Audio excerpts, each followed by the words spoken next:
जय श्री कृष्ण।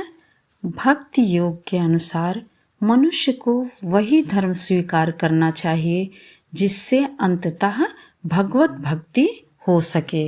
समाज में अपनी स्थिति के अनुसार कोई एक विशेष कर्म कर सकता है, लेकिन यदि अपना कर्म करने से कोई कृष्ण भावनामृत तक नहीं पहुंच पाता तो उसके सारे कार्यकलाप व्यर्थ हो जाते हैं।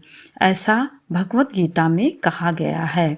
जिस कर्म से कृष्ण भावनामृत की पूर्णावस्था न प्राप्त हो सके उससे बचना चाहिए।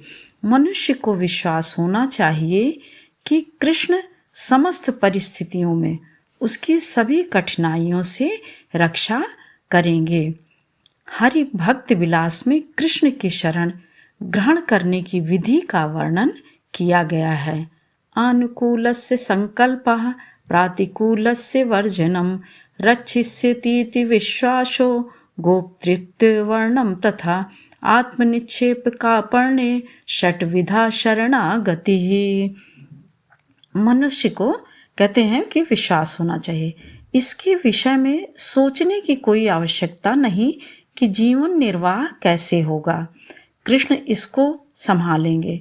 मनुष्य को चाहिए कि वह अपने आप को निसहाय माने और अपने जीवन की प्रगति के लिए कृष्ण को ही अवलंब समझे।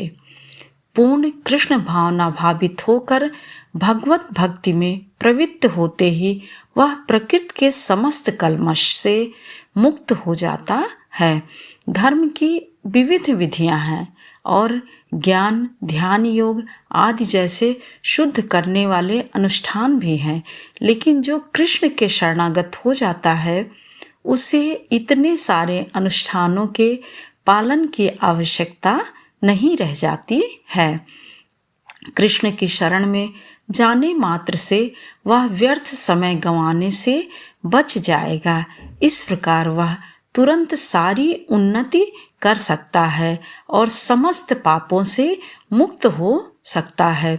श्री कृष्ण की सुंदर छवि के प्रति मनुष्य को आकृष्ट होना चाहिए, अर्थात उनके सुंदर मुखड़े को देख करके स्वयं ही मन कह जाए कि हमेशा इस छवि को हम देखते रहें।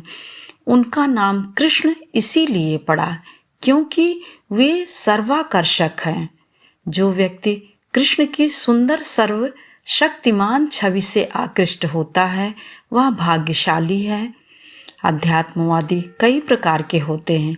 कुछ निर्गुण ब्रह्म के प्रति आकृष्ट होते हैं, कुछ परमात्मा के प्रति, लेकिन जो भगवान के साकार रूप के प्रति आकृष्ट होता है और इससे भी बढ़कर जो साक्षात भगवान कृष्ण के प्रति आकृष्ट होता है वह सर्वोच्च योगी है।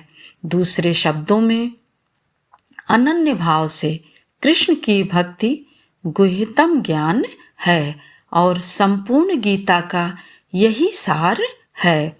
कर्मयोगी, दार्शनिक, योगी तथा भक्त सभी अध्यात्मवादी कहलाते हैं, लेकिन इनमें से शुद्ध भक्त ही अर्थात जो कृष्ण की शरण में चले जाते हैं उन्हें कुछ भी याद नहीं रहता। वो ये सोचते हैं कि हमारा कल्याण कृष्ण भगवान करेंगे। इनमें से शुद्ध भक्त ही सर्वश्रेष्ठ माने जाते हैं, सर्वश्रेष्ठ हैं।